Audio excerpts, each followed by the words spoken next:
जय हिंद दोस्तों, मैं हूं जितेंद्र दीक्षित। 4 PM महाराष्ट्र में आपका स्वागत है। दोस्तों, दाऊद इब्राहिम का नाम इस बीच चर्चा में था कई कारणों से। एक तो महाराष्ट्र विधानसभा में दाऊद का नाम गूंज रहा था, जहां पर कि सत्ता पक्ष के लोग और विपक्ष के लोग एक दूसरे पर दाऊद से रिश्तों के आरोप प्रत्यारोप कर रहे थे। और दूसरा यह था कि बीते हफ्ते दाऊद इब्राहिम के मारे जाने की अफवाह उड़ी थी। किसी पाकिस्तानी यूट्यूबर ने यह अफवाह उड़ा दी थी कि दाऊद को कराची में जहर दे दिया गया, उसे अस्पताल में भर्ती कराया गया, जहां पर उसकी हालत काफी गंभीर थी और बाद में दाऊद मर गया। तो जिसको लेकर भारत में भी काफी प्रतिक्रिया आई और कई लोग तो खुशी मनाने लग गए। अननोन मैन हैशटैग ट्रेंड होने लग गया। लेकिन बाद में खुलासा हुआ कि ये सब पूरी अफवाह थी और ऐसा कुछ भी नहीं था। लेकिन अब दाऊद से जुड़ी हुई एक सच्ची खबर आ रही है। सच्ची खबर यह है कि दाऊद की संपत्ति की नीलामी होने वाली है मुंबई में 5 जनवरी को।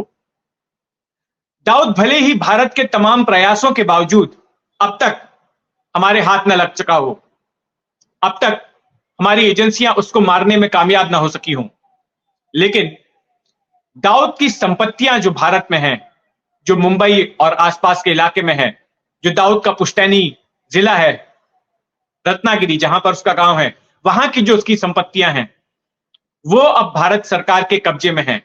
सफेमा कानून के तहत, जो स्मगलिंग विरोधी कानून है, उसके तहत इन तमाम संपत्तियों को जब्त कर लिया गया है। और बीते 20-22 साल से कई बार इन संपत्तियों की नीलामी सरकार करते आई है। सबसे पहली बार नीलामी साल 2000 में हुई थी और तब दाऊद के खौफ के मारे, उसके डर के मारे कोई भी नहीं आया था बोली लगाने के लिए। मुझे याद है कि वो साल 2000 का दिसंबर का शायद महीना था और दक्षिण मुंबई के कुलाबा इलाके में होटल डिप्लोमेट में वो नीलामी आयोजित की गई थी। और मैं तब आज तक चैनल में काम करता था और मैंने उस इवेंट को कवर किया था और मैंने बताया था कि दाऊद की 11 संपत्तियां नीलामी के लिए रखी गई हैं, लेकिन किसी ने भी उन पर बोली नहीं लगाई, कोई आया ही नहीं ऑक्शन में। तो मेरे इस खबर के दिखाए जाने के बाद अजय श्रीवास्तव नाम के एक शख्स, जो कि उस वक्त शिवसेना से जुड़े हुए थे, दिल्ली के शिवसैनिक थे, और उन्होंने एक बार बाला साहब ठाकरे के कहने पर दिल्ली के फिरोज शाह कोटला मैदान की पिच भी खोद डाली थी, क्योंकि बाला साहब ठाकरे ने यह ऐलान किया था कि पाकिस्तान को भारत में क्रिकेट नहीं खेलने दिया जाएगा।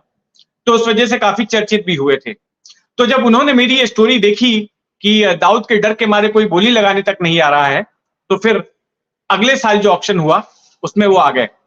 तो आज मैं जो आपको कहानी सुनाने जा रहा हूं वो ऐसे लोगों के बारे में है जिन्होंने दाऊद की संपत्ति पर बोलियां तो लगाई और नीलामी जीते भी, लेकिन उनके साथ आगे क्या हुआ, यह उसकी कहानी है।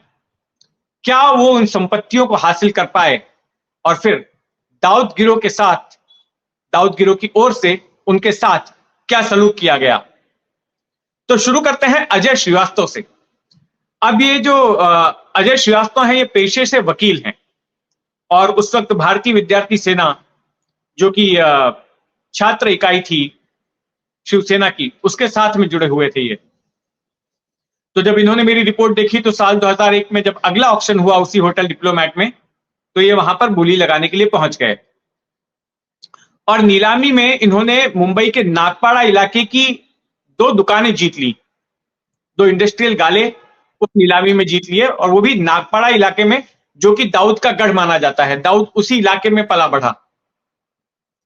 तो ये संपत्तियां तो उन्होंने कागज पर जीत ली, लेकिन आज तक साल 2001 से लेकर साल 2023 तक 22 साल में ये उस संपत्ति पर कब्जा तक हासिल नहीं कर पाए। ये एक बार सिर्फ उस संपत्ति को देखने जा पाए, वो भी भारी पुलिस बंदोबस्त के साथ। मैं उस वक्त भी उस मौके पर मौजूद था। हुआ ये कि कागज पर ये संपत्ति जीत गए, फिर इन्होंने कब्जा लेना चाहा, कानूनी कब्जा लेना चाहा संपत्ति पर, लेकिन तब उस संपत्ति पर कब्जा था दाऊद की बहन हसीना पारकर का और उसने कब्जा नहीं लेने दिया। इस पर अजय श्रीवास्तव ने मुंबई के स्मॉल कॉजेस कोर्ट में मामला दायर कर दिया कब्जा हासिल करने के लिए और हसीना पारकर को प्रतिवादी बना दिया। तो पहले तो काफी तारीखों तक जो है हसीना पारकर की तरफ से कोई आता ही नहीं था वकील, कुछ रिस्पॉन्स ही नहीं था।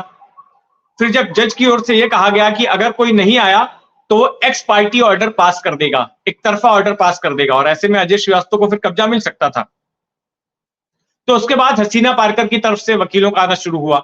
इस बीच डी कंपनी की ओर से अजय श्रीवास्तव को धमकाने वाले फोन कॉल्स भी आए, धमकियां भी दी गई। अब मामला चलने लग गया अदालत में, उनके भी वकील आने लग गए, तारीख पर तारीख पर तारीख, और फिर यह मामला जीत गए। लेकिन इसके बावजूद भी इनको कब्जा आज तक नहीं मिला है। हसीना पारकर की इस बीच में मृत्यु हो गई। अच्छा, ये तो संपत्ति उनकी अटक ही गई। इन्होंने एक बार ये भी प्रस्ताव रखा कि मैंने संपत्ति जीत ली है, कागज पर तो मैं मालिक बन गया हूं, तो मैं पुलिस को दे देता हूं, मुंबई पुलिस को संपत्ति दे देता हूं, पुलिस वहां पर कुछ अपना पुलिस चौकी वगैरह बना दे। लेकिन पुलिस ने भी संपत्ति लेने से इनकार कर दिया। अब इसके बाद में 2021 में एक और ऑक्शन हुआ, एक और नीलामी हुई दाऊद की संपत्ति की, और इस बार दाऊद की रत्नागिरी में जो हवेली है, रत्नागिरी के मुंबके गांव में जो दाऊद की पुश्तैनी हवेली है, जहां पर कि दाऊद पैदा हुआ, जहां पर उसके माता पिता रहते थे मुंबई आने से पहले, उसको भी जब्त कर लिया गया था और वो हवेली भी नीलाम कर दी गई। और वहां पर बोली लगाने वाले दो लोग पहुंचे दिल्ली से, और दोनों ही वकील, एक अजय श्रीवास्तव थे और एक दूसरे वकील थे। इन दोनों ने बोली लगाई और अजय श्रीवास्तव वो बोली जीत गए, नीलामी जीत गए। उनका कहना था कि अब वो यहां पर सनातन धर्म की पाठशाला खोलेंगे। लेकिन यहां पर भी अजय श्रीवास्तव को अब तक उस हवेली का 2 साल होने को आए हैं, कब्जा नहीं मिला है। इसके पीछे डी कंपनी नहीं है, जैसा कि नागपाड़ा वाले मामले में हुआ। इसके पीछे खुद सरकारी विभाग है, क्योंकि उनकी ओर से जो कागजात थे उसमें गलतियां कर दी गई। जो प्लॉट का नंबर है वो गलत चढ़ा दिया गया, तो सही से रजिस्ट्री ही नहीं हो पाई। अब इनको वापस से रजिस्ट्री के लिए बुलाया गया है, तो इसलिए इस पर भी कब्जा नहीं हो पाया। अच्छा, इस बीच में एक और शख्स पीयूष जैन, ये भी दिल्ली के रहने वाले हैं, इन्होंने भी दाऊद की संपत्ति पर बोली लगाई और इन्होंने भी ताड़देव इलाके की एक प्रॉपर्टी हासिल कर ली कागज पर। इनको भी अब तक कब्जा नहीं मिला। तो यह होता है उन लोगों के साथ जो कि दाऊद की संपत्ति पर बोली तो लगाते हैं, पब्लिसिटी तो मिल जाती है, वे अपने आप को बहादुर के तौर पर तो पेश करते हैं कि दाऊद की संपत्ति को उन्होंने नीलामी में खरीद लिया, लेकिन सिर्फ ये कागज पे ही होता है, उनके हाथ कुछ नहीं आता है और वो अदालत के चक्कर लगाते रह जाते हैं। तो ये कहानी थी दाऊद की संपत्ति की नीलामियों की। अब फिर से नीलामी होने जा रही है 5 जनवरी को, और इसमें भी दाऊद की मुंबई और रत्नागिरी से जुड़ी कई सारी संपत्तियां हैं। तो अजय श्रीवास्तव का कहना है कि वो इसमें भी बोली लगाने के लिए आने वाले हैं। देखते हैं कि इसमें, इस नीलामी में वो कोई और भी संपत्ति जीत पाते हैं क्या, और जो बाकी 2 संपत्तियां पहले से उन्होंने हासिल की हुई हैं, क्या उनका कब्जा इन्हें मिल पाता है। तो हमारी नजर उस पर बनी रहेगी। आप भी अपनी नजर बनाए रखें 4 PM महाराष्ट्र पर, और ये कहानी आपको कैसी लगी कमेंट बॉक्स में जरूर लिखें। जय हिंद।